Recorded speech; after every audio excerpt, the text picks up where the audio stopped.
Hello बच्चों, कैसे हो आप? आई होप कि आप सभी अच्छे होंगे और अपनी पढ़ाई अच्छे से कर रहे होंगे। बच्चों, आज हम संस्कृत में सबसे पहले वर्ण परिचय पढ़ेंगे। तो बच्चों, वर्ण परिचय है क्या? संस्कृत की व्याकरण कहाँ से उत्पन्न हुई, ये सारी चीजें हम जानेंगे। तो बच्चों, अगर हम संस्कृत व्याकरण की बात करते हैं तो व्याकरण की जो उत्पत्ति है वो कैसे हुई है। अब बच्चों देखिए, सबसे पहले जो हमारी भाषा है, भाषा का प्रयोग हम क्यों करते हैं? अपने विचारों को दूसरों तक पहुंचाने के लिए। जो हमारे मन में भाव आते हैं, हम उन्हें दूसरों तक किस प्रकार से पहुंचाएं। भाषा में जो अनेक ध्वनियां होती हैं उन्हें ही हम वर्ण कहते हैं, जो अक्षर होते हैं।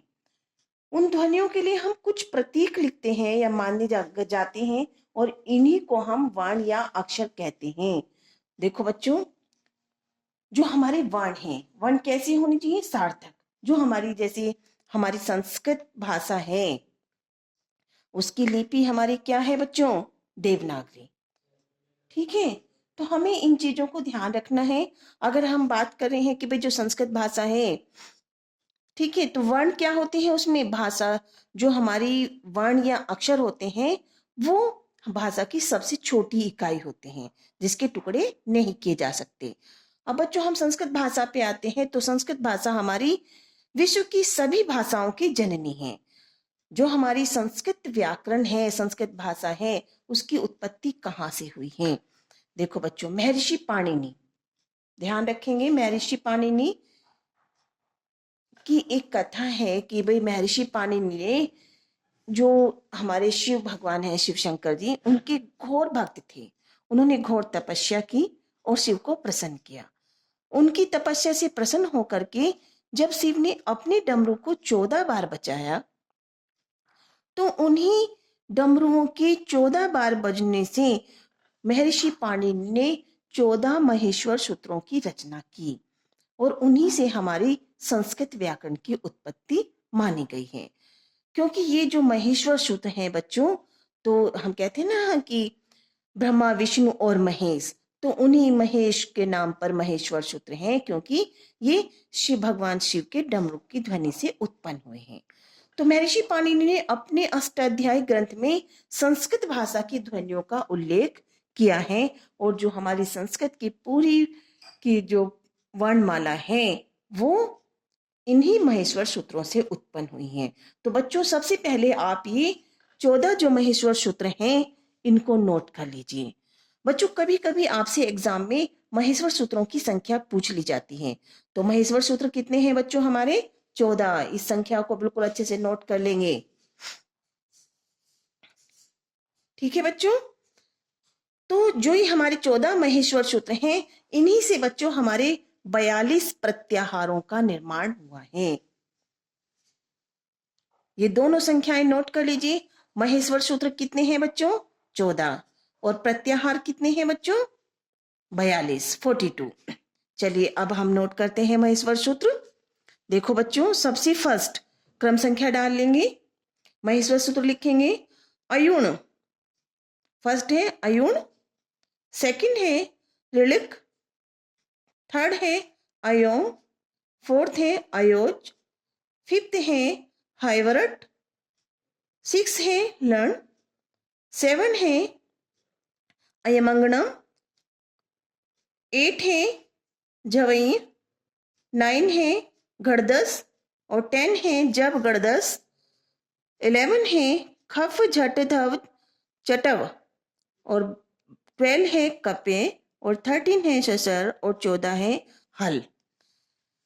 तो बच्चों, यहाँ पे आपको इन्हें अच्छे से नोट करना है, कहीं पर कोई वर्ण की मिस्टेक नहीं करनी है, क्योंकि बहुत बार हम वर्ण की मिस्टेक कर देते हैं तो हमारा सारी जो 14 महेश्वरों के सूत्रों की संख्या है, वो उनसे जो प्रत्याहार बने हैं उनमें इनका प्रयोग होना है। अब बच्चों, हम ध्यान से देखेंगे कि जो ये हमारे 14 महेश्वर सूत्र हैं, पहला, दूसरा, तीसरा और चौथा, ऐसे लेके च तक के जिसमें वर्ण आए हुए हैं, ये हमारे स्वर हैं, जिन्हें हम संस्कृत में क्या कहते हैं बच्चों? अच। नोट कर लेंगे, क्या कहते हैं इन्हें? अच। और इन्हें आपको वर्णों के अनुसार ही याद करना है, क्योंकि बच्चों ये सूत्र आपके प्रत्याहारों के साथ साथ संधि में भी प्रयोग होंगे, तो आप इन्हें ध्यान से देखेंगे। और बच्चों जो अब हमारा जो 5वां सूत्र है उसका पहला वर्ण है और 14 जो सूत्र है उसका अंतिम वर्ण है ले। तो ये है से ले के ले तक क्या है बच्चों? हल। ये अच प्रत्याहार और ये हल प्रत्याहार।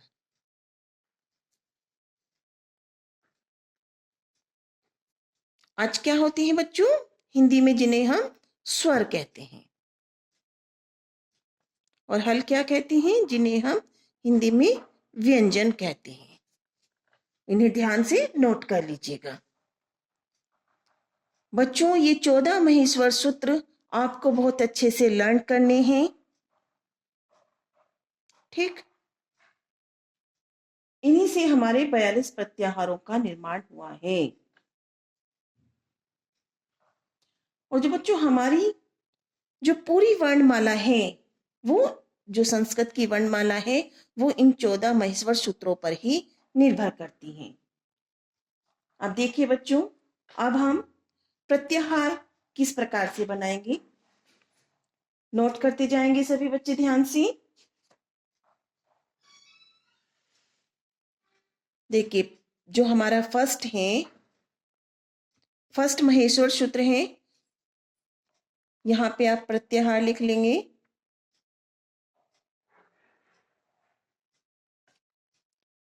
फर्स्ट से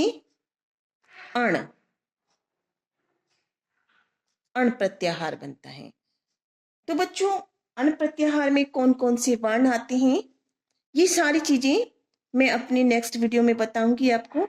ये जो आप महेश्वर सूत्र हैं इनको नोट कर लीजिएगा पहले। सभी को नोट हो गए हैं? चलिए बच्चों, अब प्रत्याहार बच्चों 42 प्रत्याहार हैं, वो इन महेश्वर सूत्रों से किस प्रकार से बने हैं, चलिए अब नोट कर लीजिए या तो अभी।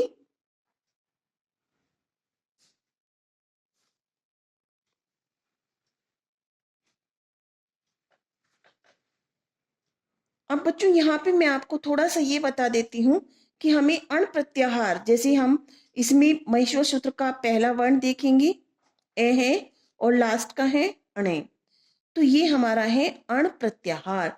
अगर आपसे बच्चों एग्जाम में पूछा जाता है कि अण प्रत्याहार में कौन कौन से वर्ण आते हैं, तो आप क्या लिखेंगे बच्चों? ध्यान से देखिएगा इस चीज को। बच्चों जो ये हमारा महेश्वर सूत्र है, जो इसका अंतिम वर्ण होता है वो इति संयुक्त होता है, यानी वो लुप्त रहता है, छुपा रहता है, उसको हमें काउंट नहीं करना होता।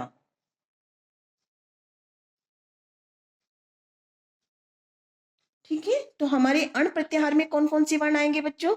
ए, ई और उ। तो ये हमारे 3 वर्ण अण प्रत्याहार के अंतर्गत आएंगे। अब देखिए बच्चों, अगले वाला प्रत्याहार हम नोट करते हैं। चलिए बच्चों नोट करते जाएंगे। अब लिखिए बच्चों, दूसरे महेश्वर सूत्र के जस्ट सामने लिखेंगे आप अक, इक और उक। ये 3 प्रत्याहार लिखे हैं। अब बच्चों इनमें देखिए आप किस प्रकार से वर्ण बताएंगे। अगर आपसे पूछा जाता है कि अक प्रत्याहार के अंतर्गत कौन कौन से वर्ण आएंगे, तो आप बच्चों ध्यान रखेंगे, हम जो पहला महेश्वर सूत्र है उसका प्रथम वर्ण है ए और दूसरे महेश्वर सूत्र का अंतिम वर्ण है के। ठीक, तो ये हमारे जो अंतिम वर्ण होता है वो लुप्त रहता है, साइलेंट रहता है, उसको हम काउंट भी नहीं करते हैं। तो अक प्रत्याहार में बच्चों हमारे कौन कौन से वर्ण आएंगे? ए, ई, उ, री और रे। तो ये हमारे 5 वर्ण अक प्रत्याहार के अंतर्गत आएंगे।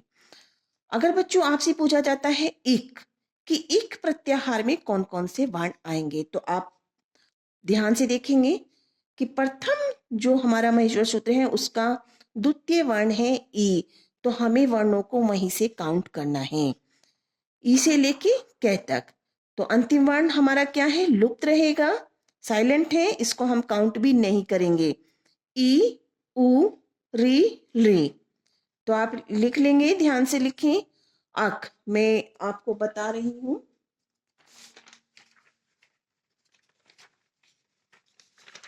नोट कर लीजिए। देखिए बच्चों, जैसे अक, तो अक प्रत्याहार में कौन कौन सी वर्ण है, ए ई उ री और री, ये 5 वर्ण आएंगे आपके। अगर आता है इक प्रत्याहार, तो इक में कौन कौन से आएंगे बच्चों, ई उ री और ली, ये 4 वर्ण आएंगे। अगर आता है बच्चों आपका उक, उक प्रत्याहार, तो उक प्रत्याहार में हम उ से काउंट करेंगे, उ री, ठीक है, और रे, ये 3 वर्ण होंगे आपके। तो इस प्रकार से आपसे कोई भी प्रत्याहार अगर पूछा जाता है तो वो आप इस प्रकार से बताएंगे। चलिए बच्चों, आगे नोट करते हैं हम जो हमारा तीसरा महेश्वर सूत्र है, ए से लेके आम, तो ये है हमारा अंक प्रत्याहार। चलो यहीं तक नोट कराऊंगी बच्चों मैं इस वीडियो में। आपको 42 प्रत्याहार मैं अगली वीडियो में दिखाऊंगी और उनको अच्छे से लर्न भी कराऊंगी आपको, महेश्वर सूत्र भी और प्रत्याहार भी। इनमें से बच्चों आपके जो क्वेश्चंस हैं वो टेट में, सुपर टेट में मोस्टली आते हैं, तो आप ध्यान से इन्हें याद करेंगे। सबसे पहले आप 14 महेश्वर सूत्रों को अच्छे से याद कर लीजिएगा। आपको मेरी वीडियो पसंद आई होगी, तो मैं आशा करती हूँ कि आप सभी मेरी वीडियो को सब्सक्राइब करें, लाइक करें और कमेंट करें। Thank you.